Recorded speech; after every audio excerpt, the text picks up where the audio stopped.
Bonjour à tous, nous allons voir dans cette vidéo comment en tant que membre vous allez pouvoir créer votre fiche présente dans l'annuaire qui est ici liste des entreprises du CEE6.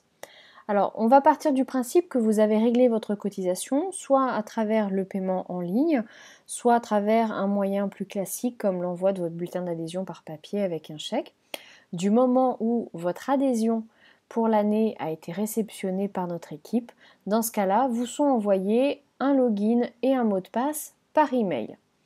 À quoi ressemble l'email? C'est ce qu'on va voir tout de suite. L'email se présente sous cette forme-là. Vous recevez donc votre identifiant qui est l'adresse email que vous avez donnée lors de votre inscription, ainsi qu'un mot de passe.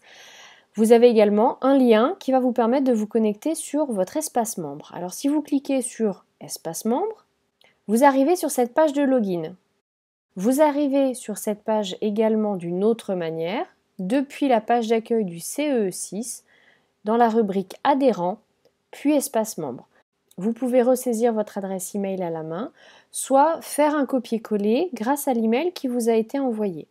Si vous faites un copier-coller, soyez très précis dans ce que vous sélectionnez de manière à ne pas inclure d'espace avant ou après les infos que vous souhaitez copier-coller. Vous copiez-collez votre identifiant, c'est-à-dire votre adresse email.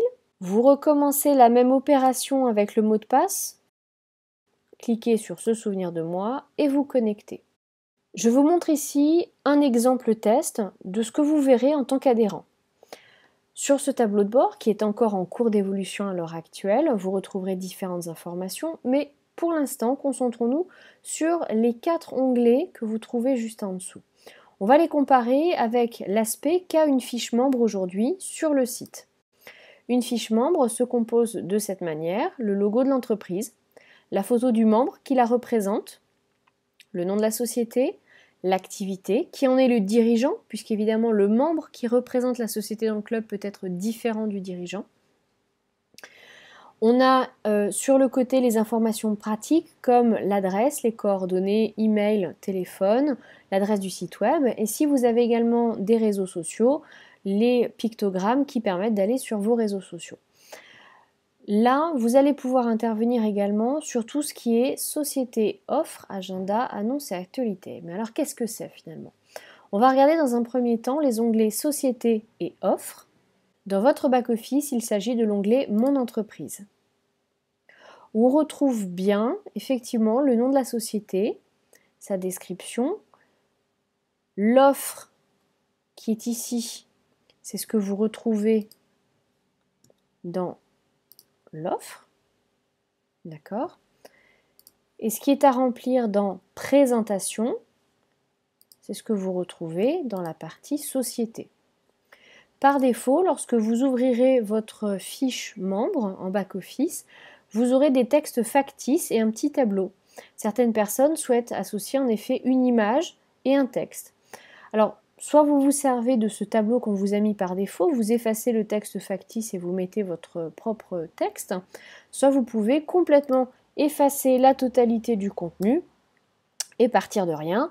Vous retrouvez pour chacune des zones, la zone offre et la zone présentation de la société, un petit éditeur type Word, type WordPress pour ceux qui connaissent. D'accord? On retrouve les outils les plus classiques, mettre en gras, choisir la police, choisir la taille, etc. Donc vous avez vraiment les deux aspects. La case dirigeant, si vous avez des horaires particuliers, vous pouvez les indiquer dans la case ouverture. Vous pouvez charger votre logo. Toute la zone de coordonnées que l'on voit, je vous remontre sur la fiche adhérent, sur ce pavé du côté droit, c'est tout ce que vous remplissez dans vos champs ici. Par exemple, si on ne remplit pas Facebook, il n'y aura pas d'icône Facebook. Si on remplit Twitter, LinkedIn, on aura des icônes Twitter et LinkedIn qui permettent d'y aller directement. Et enfin, le domaine qui va vous permettre de vous classer. Alors, ces domaines-là aujourd'hui, ces domaines d'activité ne sont pas tous présents, ils sont créés au fur et à mesure que des membres d'activités différentes s'inscrivent dans le club des entreprises. Vous verrez que cette liste va évoluer de jour en jour. Pensez bien à chaque fois que vous remplissez un des onglets du côté à cliquer sur Mettre à jour. L'onglet Mes événements va vous permettre d'avoir un agenda en tant que membre avec vos dates les plus importantes, des journées portes ouvertes, des journées de conférences. Et dans ce cas-là, ces dates vont se retrouver dans l'agenda. Mes actualités vont vous permettre de gérer une sorte de petit blog concernant votre société que l'on va retrouver dans Actualités. Si je clique sur En savoir plus, je vois l'article dans son intégralité. Dans Mes annonces, vous pourriez tout à fait créer des annonces pour du recrutement RH par exemple. Ici, même chose, on a un exemple. En ce moment, recherche, graphiste, en savoir plus, etc. C'est donc très simple, vous avez simplement à remplir en priorité Mon entreprise. Mes actus, mes événements, mes annonces, c'est lorsque vous en avez besoin. Et à chaque fois, pensez bien à enregistrer. Pour quitter votre espace membre, c'est très simple, vous vous déconnectez.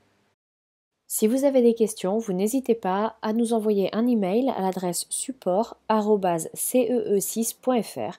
Nous y répondrons avec plaisir. Merci beaucoup pour votre attention et à très bientôt.